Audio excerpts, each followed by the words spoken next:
Welcome back, FoodFAQers. It is Turkey Day. We've made it. We made it. This is the big one. This year's gone by so fast. I don't even want to think about it. Like, I wonder if next year will be the same because, my gosh, I feel like it just started this year. It is, but hopefully next year, Mariela will be on our FoodFAQ tour. Oh my gosh. And not just sitting in our homes doing this. Which I still love and enjoy. I still love too. Absolutely. But we could have like a FoodFAQ Thanksgiving picnic. Wouldn't that be fun? Oh my God. It's called FoodFAQ Palooza 2025. Oh. I'm putting it in the atmosphere. I'm putting it out there. 2025. FoodFAQ Palooza 2025. We're going to make all the things. It's going to be so much fun. In front of everybody too. That's what we're going to do. You're going to be wearing a pretty pink shirt. I can see it already. I am. Yeah. Or an apron. Oh, I want an apron. We should get matching aprons like real. We should get it with our faces on them. Or I get an apron with your face on it and you get an apron with my face on it. Oh my God. And that's perfect. Oh, I'm going to make it. I'm going to make it for us. Our husbands won't think we're fucking crazy at all, but let's do it. I mean, you have to be a little crazy to do. I have to be a little crazy to be your friend. So, exactly. you gotta be a little crazy to be mine too. So, all right. Okay. So listen, we're going to talk about turkey and ham because these are like the mainstays, right? Yes. And I think your ham recipe is fucking fantastic. And I've made it before. It's a good recipe. And tell me. Okay. So just let you know, I become a ham person more than a turkey person. Ham bone. Yeah. That was my nickname. That old lady in the 90s was just calling me fat. Getting away with it by saying ham bone. Okay, so I'm going to go over two recipes here. Okay. So I'm going to go over the more original recipe, and I'm going to go over the improvised one that I've been using for years. Mm-hmm. Okay. So the original recipe calls for 1 cup of orange marmalade, which in retrospect might be pretty delicious. Mm-hmm. Okay. So a cup of orange marmalade, half a cup of bourbon. If you haven't noticed, bourbon is like Eric's, like Thanksgiving and Christmas is all about Eric and bourbon. Yeah, you really like that shit. I love bourbon, actually. Mm-hmm. I've grown to really like it. Half a cup of bourbon, 2 tablespoons of fresh ginger, and 2 tablespoons of unsalted butter, half a cup of maple syrup. This is like the original recipe. Mm-hmm. You basically throw all the shit together, combine it, bring it to a boil, let it thicken a little bit, and then you go ahead and you put it on your ham. Uh-huh. Okay. So years ago, I tweaked this. Even though I do like the idea of marmalade, but I tweaked this. So instead of using marmalade, I use 1 cup of freshly squeezed orange juice. Mm-hmm, that's what I did. I use 1 cup of freshly squeezed orange juice. I use a half a cup of bourbon, and I use probably like a half a cup of brown sugar. And I also use things like cinnamon, allspice, clove. That's the route I went. Right. And then I went ahead and I brought it up to a boil. And you got to let it simmer to reduce it. You want to reduce it by like a good more than half. So you want to get it almost a little syrupy. And I do it in 2 increments. So it's the last like 40 minutes the ham is heating up. I will go ahead. I'll pour a layer on. Mm-hmm. And then about the last 15, 20 minutes, pour another layer of the glaze over and just candies and crystallizes on it. And it's the simplest thing. So the reason why I give the original recipe is because I want to give people the option of something a little bit sweeter, but I wanted to taste the bourbon and I wanted to have more warm spices. Spicier. Yeah. Right. That's what I wanted. The ginger's really good and everything, but I wanted to have warm spice. I wanted to have that cinnamon and clove flavor. And so by doing it that way, I had the seasons that I wanted. And I do it every year and I do it off the top of my head. I just know, just 1 cup of orange juice, half a cup of bourbon. If that's a little bit too much bourbon for you, do a little bit less. That's okay. Do more orange juice also. And so, Madi, this is a recipe that one year I had to do spiced rum. Mm-hmm. And it was not it did not turn out as great as the bourbon. Okay. So I will say that it did not turn out as great as the bourbon. But, if people listen to our last episodes about the pies, they'll understand why this question is around. So, if you're going to change up the alcohol, just kind of taste it and just see if it's going to work. But super simple. And that's it. And when you buy ham in a grocery store, it's primarily cooked. You're just heating it up. That's all you're really doing. And so it's about the last 40 minutes that's cooking is when I go ahead and just put the glaze on it. It's so good. And just candies and it becomes sweet and it's a little warm spice and it has that zing of the bourbon in it and it makes it totally worth it. It's almost like a A ham hottie toddy. A ham hot toddy, you mean? Can't I call it a hottie toddy? Like, why do you have No, to because correct that's not me? what You're it's such a fucking bitch. called. It's a ham Hot toddy. Excuse me, sir. I'm just saying, if you're gonna say it, it's a ham hot toddy, not a ham hottie toddy. Why not? It's so much So it sounds like you've had too many hot toddies. Okay. Oh, you call it a hottie toddy. How fucking old are you that you know about a hot toddy to begin with? Hey, My mother used to drink those sometimes when she would get sick. People know about hot toddies.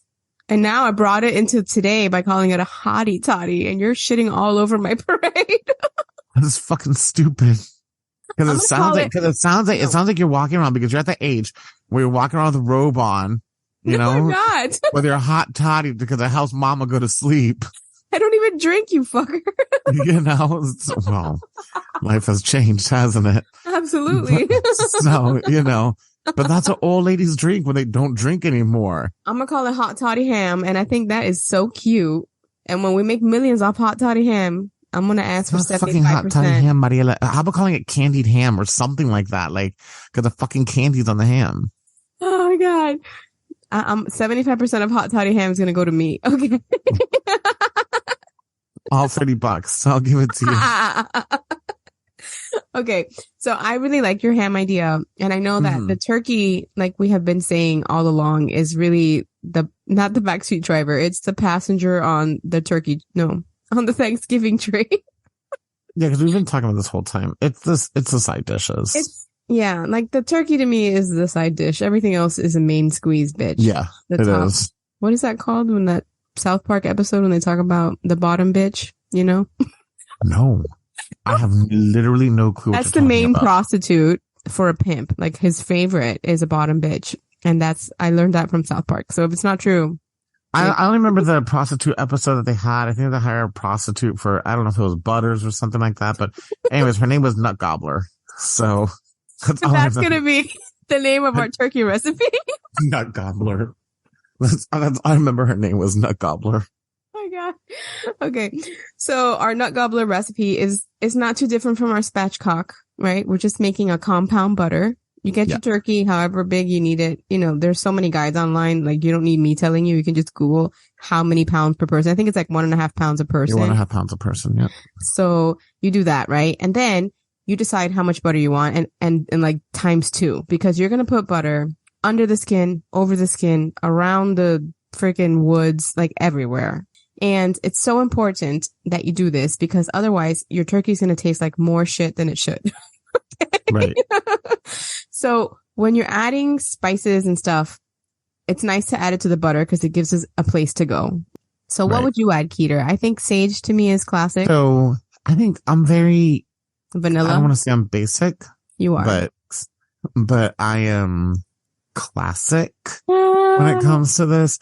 So in the butter, I just add, sage and thyme and salt and pepper and do rosemary if you're so inclined. You can do rosemary. That's really good too. I do use dry herbs. Like I'll use a rub sage and things like that. So I do use dry herbs. Go wild. I lather up the turkey and I lather under the skin too. You have to. Otherwise, forget you actually take your fingers and put it under the skin. You got to use your fingers to go back and forth to separate the skin from the meat. And then you just. I have a lot of practice doing that. So I'm going to be really good at this. Wow. It's a family show. And salt. Okay. Kosher salt, by the way. I don't know what salt you're using. I can't stand it when people don't have kosher salt in their house. It drives me crazy. I have kosher and sea salt. You should be very proud of me. Thank God. Because before we've had this problem before and I know. You didn't know how to use regular salt. I don't know how to use it. Yeah, I don't know. An anomaly to me. It is. It's too salty. It's hard to control. I like it when I can control things. Duh. Right? So you have to make sure that you also cover that bitch in salt. So put the butter on. And I think you should salt the bird and then put the butter. That's what I do. Oh, okay. I salt the butter. Yeah, you could do that too, though. You can use salted butter. Like, there's not like this. The salt will never penetrate this meat in any real tangible way because I don't know what the fuck is wrong with turkey. But unless you fry a turkey, it tastes like nothing. Do that. I was gonna say, you know what I've done before? I have soaked a cheesecloth in melted butter and put it on top to kind of like, what's that thing called when you you take the little squirty thing and I don't know what the fuck you're talking about. You I know, have no idea. like A baster. Yeah. There you go. It kind of it's a self-basting, a master basting for your turkey. I'm going to tell you what I did, Mariela. I'm going to tell you this, and I'm going to make it quick. So I did all the buttery stuff that we're talking about. Butter on the skin, butter on top of the skin. And then in the cavity, I throw my aromatics in there. I chop up an onion, throw in there, chop up lemon, garlic, throw it in there, celery, throw it in there, carrots. Like I throw aromatics in there. And then what I did is then I wrapped the turkey in bacon and thick cut bacon. I sure did. And then what I did is the last like hour or so of the roasting process of the turkey. The bacon at this point, by the way, has gotten almost charred. Mm-hmm. The bacon's not meant to eat. No. It's meant to keep it moist. Right. And then the last hour, the bacon just kind of comes off, and then you just take a basting brush and you just lightly brush maple syrup on top of the turkey. Baby. And like every 15 minutes, you do like the last hour, every 15 minutes. And it comes out like perfectly brown and delicious. And so I have done that when I've gone the extra mile with turkey. Cause my whole thing is you really got to go fucking far to get the turkey to taste good. It's too far, a bridge too far for me. It's like, yeah. I mean, think about it. Like we just buttered it inside and out, threw aromatics inside the cavity, wrapped it in bacon. And in the last hour, every 15 minutes, you just take a little bit of real maple syrup, not fake, and just add a little bit of water to make it spreadable and spread it on top of it every 15 minutes. It was amazing. It was very hands-on. What degree of the oven? I can't remember. Shit. I haven't made a turkey in forever. I think it's 4 or something. It's something like that. Sorry, guys. It's going to always be on the package of whatever turkey you purchase. That is true. And you have to cook it according to that. And it's always good to use a thermometer because I've made a turkey before and not had a thermometer and I regretted it. And I will say too, use your thermometer. Do not use the little pop-up thing that comes up in a turkey because it is going to deter. So remember, white meat and dark meat do cook at different temperatures. And it's only going to pop up when your dark meat is at a certain temperature. And at that point, your white meat is dry. It's overcooked. Yeah. So turkey sucks. I've made you know what I have done? Bonus recipe. Last year I made a turkey breast and that's good. Yes. And I dry brined it in a bag I bought a brine like already made because I don't know what possessed me to do this, but I did. And you put the dry brine, it has seasoning and salt and all this shit on it. And you pop it in a bag and you leave it overnight. And then you bake it off with all the butter and all that stuff. And man, that shit is worth your while because really all you ever eat from a turkey is the breast. Yeah. So why not just take out the middleman and fuck the rest of it and just make a good, delicious breast? Honestly, that's the only time that I've made turkey that it's been like, man, that shit is freaking delicious. I agree. But if you know somebody who fries turkeys, go to their house. That's what I do. Yeah, seriously. A fried turkey is the only way to have a turkey that a smoked turkey. Good. I had a smoked turkey. I've had that too. And smoked turkey's really good. My in-laws are saints. God bless them, everyone. And let me tell you, they make both of those on Thanksgiving. One smoked and one fried. And I love going there and eating my face off on turkey alone. It's the only time I really enjoy turkey. Yeah, smoked or fried is the best way to make it. But if you don't have these options, because smoking and frying isn't available to everyone, right? Do this. And if you can, just make a breast or two. You can do 2 probably on the same pan if you have a large enough baking sheet. If you don't need the wow factor of having the entire bird on the table, which also has its merits, right? Or you can just fuck it all and just do a ham. Fuck it all and do a ham. I love ham has a wow factor. Yes. And you can put the pretty cloves in it if you want to make a pretty design. I hate that. Well, fuck you. Okay. You can do that. Don't do that. Mariela, because someone's going to fucking eat a clove and then it's going to ruin Thanksgiving ham forever. You can cut fresh slices of oranges and put it around, decorate the pan. Don't listen to Eric. He's not a man of aesthetics necessarily. You know what? I'm not here for it to look good. I'm here for it to taste good. No, I know you're not. No one is going to walk away from a Thanksgiving meal and be like, oh my God, was their presentation so beautiful? No, they're going to walk away like that was delicious. If you gave me a beautiful ham, I would say you're going to talk about the presentation if the ham sucked. You're like, well, at least it looked nice. Shut up. Anyway, you guys, this is probably what Thanksgiving dinner would be with us if we were having it. Totally would be the whole time. Bitching about what the fuck we're talking about. The whole time. For pure sports. Even when the food is done, we're sitting down still bitching about it. Some people watch football. We like to banter. Exactly. 100%. 100%. Anyways, the Food Olympics have started. So we got Thanksgiving, we have Christmas, we have Hanukkah, we have so many wonderful celebrations coming up, and New Year's Eve, shit. New Year's Eve, and we have a special event coming up. It's on. Are you going to talk about it? Can we say it? I think you should. Oh my God. We are going to do the 12 days of cookie mess. Boom, boom. That's like Mariela's best idea she's ever come up with. I have to give her credit for it because that's like so exciting. The best idea in like 30 years of friendship. This is the one fucking tangible thing she's come up with. Okay. So just want everyone to know this. It's like the one thing that's not like a get rich quick scheme or I'm going to sell you Amway scheme or something like that. This is the best situation that I have ever. So 12 days of cookie mess. This is 12 days of cookies. Of good cookies. Not just cookies. Good cookies. Good cookies. A different cookie. And let me tell you, we have fought. Yes. Over which one gets on this shit. We're still fighting about it. Here we are. But it is a different cookie every single day for 12 days. And holy shit. It's going to be fun. We're fucking into this holiday season. Like balls to the wall. I'm so excited. Yeah.